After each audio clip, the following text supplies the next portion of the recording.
नमस्ते। आप सभी से अनुरोध है, कृपया हमारे चैनल को सब्सक्राइब करें, वीडियो को लाइक करें, शेयर करें, हमारे आपड़ा मर्चेंडाइज़ स्टोर को विज़िट करें और जयपुर डायलॉग्स डेक्कन समिट पुणे को रजिस्टर कराने के लिए नीचे रजिस्ट्रेशन लिंक पर जाएँ डिस्क्रिप्शन में। कुमार विश्वास ने आज एक बड़े मार्के की बात कही कि यदि दुर्योधन तुम्हारा मित्र है, तो भैया रथ से उतरकर भाग लो मिस्टर कर्ण। अब ये किसके बारे में कह रहे हैं? जिसके बारे में कह रहे हैं वो भाई हमारा घुंगरू सेठ है। घुंगरू सेठ यानी सड़जी यानी केजरीवाल। अब केजरीवाल वैसे तो भी उन्होंने अपनी सारी सीटें-वीटें डिक्लेयर कर दी हैं और उनके जो दूसरे जिनके टिकट काटे गए हैं, वो काफ़ी लोगों के टिकट काट दिए उन्होंने 30-40 के। वो 30-40 जिनके भी टिकट काटे गए हैं, वो सारे के सारे अ, हल्ला करते घूम रहे हैं कि साहब कि यहाँ तो ऑक्शन हो गया। जिसने ज़्यादा पैसे दे दिए, उसको टिकट दे दिया, जिसने ज़्यादा पैसे नहीं दिए, जिसका कम रह गया, उसने उसके पैसे टिकट कट गए। खैर ये तो केजरीवाल मॉडल है ही, सब जानते हैं।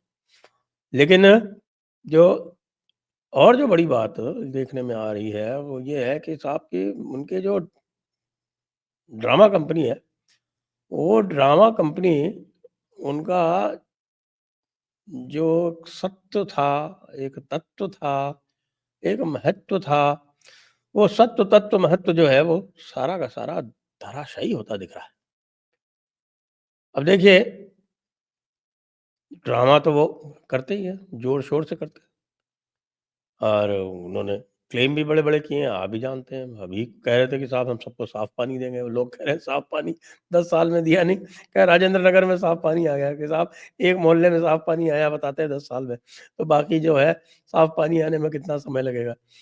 और पानी साफ़ की छोड़िए, लोगों के जहाँ पानी आते थे आने बंद हो गए, टैंकर माफ़िया चारों तरफ पनप रहा है और टैंकर से पानी जाता है वहाँ पर। तो लोग जो है खुश रहते हैं इसलिए लोग मतलब केजरीवाल के लोग खुश रहते हैं इसलिए क्योंकि टैंकर माफिया से आमदनी होती है उन लोगों को। इसी तरह से आपको वॉलंटियर फोर्स का भी पता होगा, वॉलंटियर फोर्स लगी हुई है और सबसे बड़ा जो ड्रामा किया वो ये किया कि फॉर्म भराने शुरू कर दिए जिससे कि कांग्रेस ने किया था।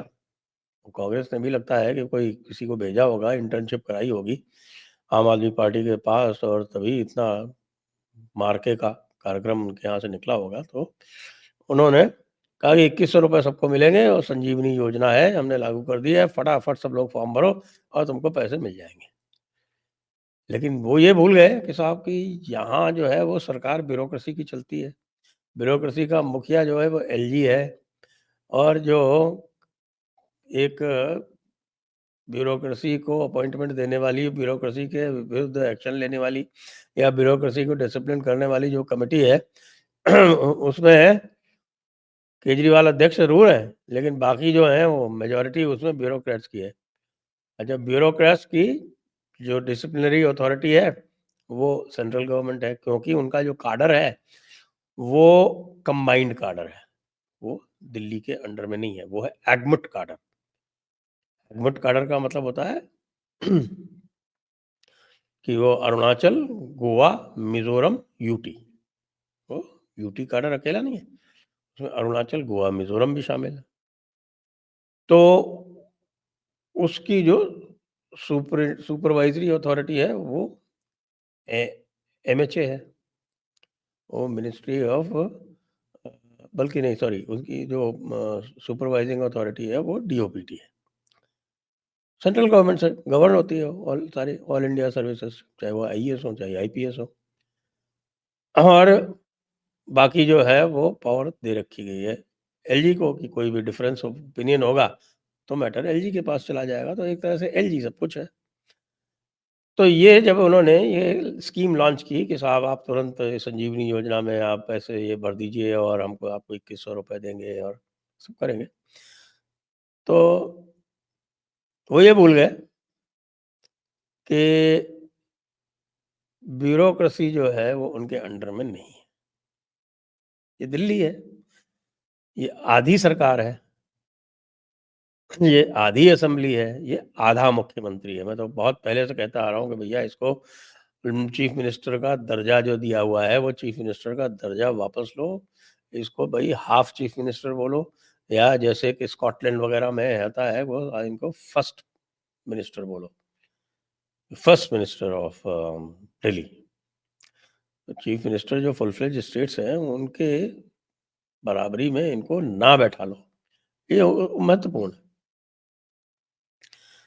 तो अब ये कार्यक्रम जो है, ये इन्होंने लॉन्च किया, और यहाँ तक कि साहब एक तरह से पैनिक हो गया बीजेपी में। बीजेपी ने अभी तक, वैसे मैं आपको बताऊँ कि भारतीय जनता पार्टी की तरफ से अभी तक कुछ विशेष हुआ नहीं है।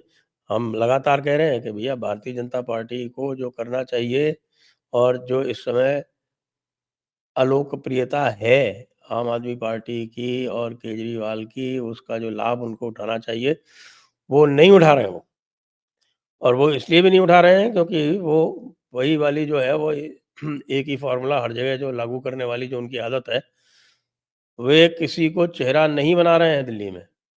ये पहली बार जब चुनाव हुआ था मोदी जी के आने के बाद में, तब इन्होंने बहुत लेट रियलाइज़ किया, और फिर वहाँ किरण बेदी जैसी को चेहरा बनाने का प्रयास किया, जो कि बुरी तरह से फ़ेल हुआ। वो खुद का चुनाव हारी, और बेचारे हर्षवर्धन जी की वो जो पॉलिटिकल करियर था, उसको भी ख़त्म किया। उस समय यदि हर्षवर्धन जी को बना दिया हो गया होता चेहरा, तो अच्छी खासी फाइट हो सकती थी। लेकिन हर्षवर्धन जी को चेहरा नहीं बनाया, चेहरा बना दिया किरण बेदी को, और किरण बेदी ने पूरा बंटा ढार कर दिया, खुद भी चुनाव हार गई, खुद का बताइए, सेफ सीट से, हर्षवर्धन वाली सीट से, कृष्णा नगर से। तो अब स्थिति ये है कि यदि ये चाहें और एक लीडर डिक्लेयर कर दें, अरे भाई किसी को कर दो, हम तो बहुत दिनों से कह रहे हैं नूपुर शर्मा को कर दो, वो करते नहीं हैं आप, पता नहीं क्या हिचक है। इसीलिए लोग जो है वो योगी को ज़्यादा पसंद करने लगे। क्यों? क्योंकि भाई एक चीज़ होती है साहब, जिसको कहते हैं कि साहब आदमी जो है वो जब तक अपने डर के ऊपर से काबू नहीं पाएगा, और ये दिखाएगा नहीं कि साहब कि मैं डर नहीं रहा हूँ। यहाँ पे जो है वो डर का माहौल है, पता नहीं क्यों। इतना सब जीतने के बाद, सरकार होने के बाद, और पता नहीं कौन-सा दिल में डर बैठा रहता है। खैर, जो राजनेता होते हैं उनको कई सारे अदृश्य डर होते हैं, ये हम समझते हैं। लेकिन आप नूपुर शर्मा को नहीं बना रहे हो, तो अब आप कपिल मिश्रा को बना दो। अरे और कुछ नहीं, आपको अगर लगता है कि साहब की बांसुरी सुराज से बहुत कुछ हो सकता है, तो उसी को बना दो, किसी को बना दो, डिक्लेयर कर दो कि भई ये जो है ये चीफ मिनिस्टर होगा। जो भी करना है और जल्दी करो, क्योंकि फिर उसके बाद जो भी यदि विरोध में लोग कोई स्वर उठाएँगे, तो उनको कंट्रोल करने का अवसर रहे। लेकिन वो कर नहीं रहे, लेकिन फिर भी ब्यूरोक्रेसी ने अपना काम कर दिया है। कहा होगा, एलजी साहब ने कहा होगा, किसी ने कहा होगा ऊपर से, तो उन्होंने एक एडवर्टाइज़मेंट निकाल दिया, पूरा विज्ञापन निकाल दिया, और ये कहा कि भई इस प्रकार की किसी भी भ्रामक प्रचार में ना पड़े, इस तरह की कोई योजना नहीं है।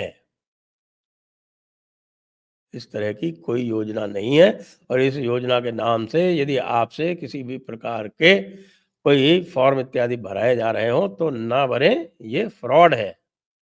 भई इस तरह का फ्रॉड यदि किया जा रहा है, तो क्या इसके ऊपर कोई पुलिस एक्शन भी हो सकता है?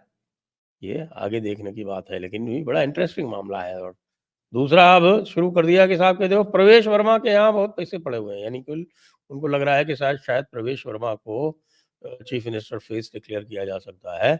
और वैसे प्रवेश वर्मा को डिक्लेयर करने से लाभ होगा, और लाभ इसलिए होगा क्योंकि जो बीजेपी का कोर वोट है, वो तो है।